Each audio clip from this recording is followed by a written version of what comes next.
Bonsoir à tous, bienvenue dans votre magazine, c'est votre santé. Comme chaque jeudi, on parle santé et ce mois-ci, évidemment, vous le savez, c'est le mois de sensibilisation, de mobilisation contre le cancer du sein avec Octobre Rose. Détecté tôt, ce cancer se guérit dans 9 cas sur 10, d'où l'importance, bien sûr, mesdames, du dépistage pour les femmes de 50 à 74 ans. Un dépistage en recul ces dernières années. Et chez nous, dans la région, eh bien, le centre Oscar Lambret à Lille est à la pointe. Et notre invitée ce soir, la docteure Marie-Pierre Chauvet, chirurgienne et coordinatrice du comité de scénologie. Bonsoir. Bonsoir. Merci beaucoup d'être avec nous, d'avoir répondu à notre invitation. Et on commence tout de suite avec quelques chiffres. Au centre Oscar Lambret, justement, environ 2000 femmes sont prises en charge tous les ans, en moyenne donc par an. C'était un chiffre de 2020. On compte environ 1300 femmes opérées chaque année, toujours au centre Oscar Lambret. Et 4 femmes sur 10 ne passent pas de mammographie dans les Hauts-de-France. 4 femmes sur 10, ça paraît beaucoup. Pourquoi? Comment on peut expliquer ce chiffre?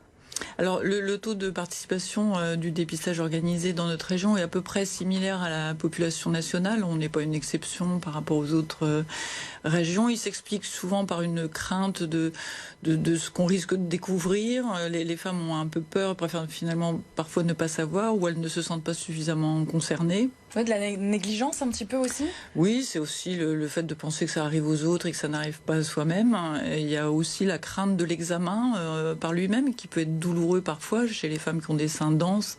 La compression du sein que nécessite une mammographie, même si ça dure pas très longtemps, peut être vraiment désagréable et peut être un frein aussi pour réaliser cet examen. Alors le Covid n'a pas arrangé les choses, si on peut dire. En début d'année, retard de 23 000 mammographies. En tout cas, c'est le chiffre donné juste après le premier confinement. Est-ce que vous rattrapez le retard là en ce moment, à plus d'un an finalement du début de la crise? Oui, on est en train de rattraper le retard. On est toujours déficitaire. Si on regarde le nombre de mammographies qu'on aurait dû faire par rapport à ce qu'on a fait, on est encore en dessous, mais on voit bien quand même que les femmes reviennent se faire dépister. Et ce qu'on a observé pour l'instant, c'est qu'on ne trouvait pas davantage de cancers. Donc ça pourrait dire que finalement, on n'a pas négligé tant de cancers que ça pendant cette période. C'était votre crainte première, j'imagine? Oui, bien sûr. Après, ça peut s'expliquer parce que c'est une maladie lente et que donc on peut imaginer qu'on arrive à rattraper ces femmes, même si au bout d'un an, voilà, elles n'avaient pas fait leur mammo. La mammographie, justement, vous en parliez, cet examen, donc on compresse le sein. Il y a des avancées, des innovations. Qu'est-ce qui est mis en place depuis quelques jours à peine finalement au centre Oscar Lambret?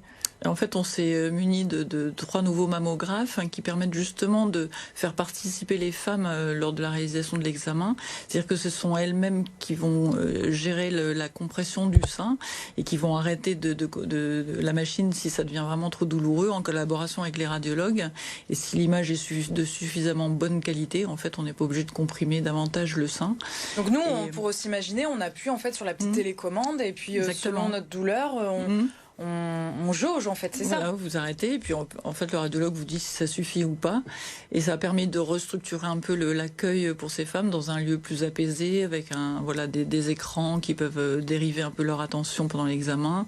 Et ce sont aussi des machines très sophistiquées qui permettent de faire les biopsies tout de suite, les prélèvements tout de suite, pour éviter aux femmes de revenir si on découvre une anomalie, ce qui diminue aussi un peu leur anxiété. Est-ce que ça arrivait souvent de refaire venir une patiente pour approfondir? Oui, et c'est très anxiogène, on sait bien, le temps d'attendre de faire l'examen, le temps d'attente des résultats, ce sont des facteurs vraiment très Et pourquoi anxiogènes. Maintenant ces nouveaux mammographes, alors ça arrive tard ou Non, c'est parce que c'est de la technologie qui avance progressivement. C'est-à-dire qu'avant, on ne pouvait pas forcément tout combiner avec une seule machine. Maintenant, on arrive à faire des machines qui permettent de voir différents types d'images et de proposer différents types de prélèvements. Donc ça fait partie des progrès technologiques. Alors on voit beaucoup sur les réseaux sociaux ces photos de autopalpation. C'est vrai que c'est important aussi, mais attention, ça ne fait pas tout. Il faut le faire, mais pas que. Il faut quand même consulter son médecin assez régulièrement. Oui, je pense que c'est mieux que rien. En fait, le dépistage, il a pour objectif de diagnostiquer des cancers à des stades très précoces qu'on ne palpe pas, justement. Quand on commence à palper un cancer du sein, c'est qu'il est déjà plus avancé que ce qu'on aurait pu découvrir avec une mammographie de dépistage. Donc c'est tout l'intérêt du dépistage organisé. Après, toutes les femmes ne rentrent pas dans la tranche d'âge du dépistage, puisque ça concerne les femmes entre 50 et 74 ans. Donc, pour les jeunes femmes ou les femmes plus âgées, l'autopalpation reste une façon de découvrir un nodule qui peut amener à consulter. Vous voyez donc, vous, des patientes au quotidien au centre Oscar Lambret. Est-ce que ces nouvelles patientes détectées, c'est un chiffre en augmentation ou c'est plutôt stable depuis quelques années ici dans la région ? Alors, on est toujours Alors, le taux de l'incidence, ce qu'on appelle l'incidence, commence à se stabiliser, mais à un taux quand même assez élevé sur le plan national. Dans notre région, on a une surincidence des cancers du sein, mais comme on a une surincidence, c'est-à-dire une incidence plus élevée que la population nationale, mais pour tous les cancers quasiment, probablement liés à nos conditions de vie, des facteurs environnementaux qui sont peut-être un peu différents, des personnes qui se soignent moins vite et qui sont moins observantes. Enfin, il y a différents critères qui peuvent expliquer. Différents facteurs. Bon, le diagnostic est posé, en tout cas. Qu'est-ce qui se passe après pour soigner, puisqu'on disait en introduction, c'est l'un des cancers qui se soigne le mieux.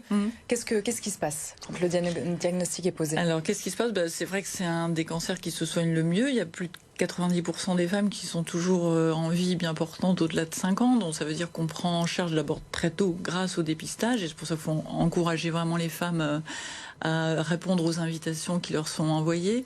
Et ensuite, les progrès viennent aussi de la personnalisation de plus en plus importante des traitements. C'est-à-dire qu'on soigne... En fait, il y a plein de cancers du sein différents et le challenge, c'est de donner le bon traitement pour le bon type de cancer adapté à la personne. Donc c'est quoi, opération, chimio, radiothérapie, un petit peu de tout, ou c'est vraiment Alors la chirurgie, ça reste vraiment le premier traitement dans 90% des cas, mais dans certaines situations, on va commencer plutôt par des traitements médicaux comme de la chimiothérapie, avec des traitements qui vont être ciblés sur le profil biologique du cancer.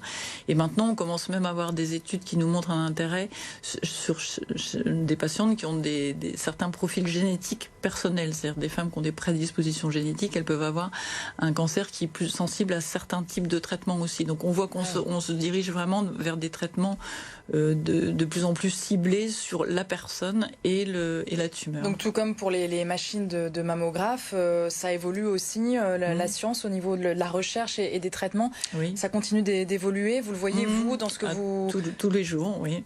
Ça évolue beaucoup et ça évolue assez vite dans cette maladie qui est très fréquente, qui permet de faire beaucoup d'études avec des grandes populations de patientes. Donc c'est ce qui fait qu'on peut avancer et progresser plus vite que des maladies orphelines, par exemple. Alors vous opérez au quotidien, bien sûr, au centre Oscar Lambret, et vous faites aussi de la réparation. Comment ça se passe? C'est pour une grande majorité de vos patientes? Alors, il faut savoir qu'en France, les femmes sont assez peu demandeuses d'une reconstruction mammaire. En tout cas, le taux de reconstruction mammaire, tout confondu, il est autour de 30%, ce qui est quand même pas beaucoup quand on a enlevé le sein. Alors, souvent lié à une méconnaissance, au fait que les praticiens ne proposent pas forcément ou donnent pas encore forcément systématiquement l'information. La reconstruction, elle peut se faire en même temps que l'ablation du sein, dans un certain nombre de cas. Parfois, ça n'est pas possible le même jour. Dans le même bloc. Ah oui. Et parfois ça n'est pas possible, soit parce que pour des raisons psychologiques c'est pas forcément le bon moment, parce que les femmes sont dans une démarche de traitement et ont déjà beaucoup de questionnements et d'angoisse par rapport au traitement. Ils sont pas dans une logique de reconstruction, de chirurgie Chaque plastique. chose en son temps pour certaines patientes. Voilà, donc ça ne devrait pas être systématique non plus. Et puis aussi en fonction des traitements qui sont envisagés, parfois il est recommandé plutôt de finir les traitements et de faire la reconstruction de manière retardée. Donc vous incitez, vous, les patientes justement à se faire reconstruire. Pourquoi c'est important pour l'après? Alors, on ne les incite pas parce que chaque femme est différente et que nous, on est là pour les accompagner dans leur choix, enfin, qui doit être leur choix. On ne peut pas se mettre à leur place, même si on connaît les avantages et les inconvénients de ce qu'on fait. On est là, en tout cas, pour leur donner l'information de la possibilité de le faire ou non avec différentes techniques qu'on doit leur expliquer. Et on doit les aider à choisir ce qui est le mieux pour elles. La vie d'après, c'est important aussi d'en parler quand on a été malade. On a une question d'une téléspectatrice, Janine de Marc, qui se demande un petit peu, est-ce que ma maman qui a eu un cancer du sein, est-ce qu'elle peut recommencer ses activités sportives? Le sport, on en parle beaucoup aussi dans l'après-maladie. Oui, c'est très, très important. On s'est aperçu, on commence à avoir un peu de recul. On sait que l'activité physique, pendant même les traitements, et puis la reprise d'activité physique au décours de la maladie, améliore la qualité de vie de façon significative. Ça améliore même l'observance des traitements. C'est-à-dire qu'il y a des femmes à qui on propose un traitement qu'on appelle l'hormonothérapie, qui est un traitement qui va donc avoir un effet hormonal. Et ce sont des traitements qui durent 5 ans, parfois plus. Et on sait dans la littérature médicale qu'il y a un certain taux élevé de au moins 20% de femmes qui interrompent au bout de quelques années, souvent en rapport avec les effets secondaires. Et on a montré que, par exemple, l'activité physique ou des médecines alternatives comme l'acupuncture... Oui, pas forcément faire 10 km par semaine. Non, le yoga, par exemple, a été étudié, a montré que de pratiquer le yoga améliorait beaucoup la qualité de vie au sens large et l'amélioration des effets secondaires des traitements. Merci beaucoup, docteur Marie-Pierre Chauvet, chirurgienne donc au centre Oscar Lambré, d'avoir été avec nous. On le rappelle, le dépistage, c'est au mois d'octobre, mais aussi tout au long de l'année, évidemment, pour les femmes de 50 à 74 ans. C'est cette tranche de la population donc dans les Hauts-de-France. Merci beaucoup d'avoir répondu à notre invitation. On se retrouve demain, bien sûr, pour terminer la semaine en beauté avec votre magazine Top Sortie, avec le festival Roubaix à l'accordéon.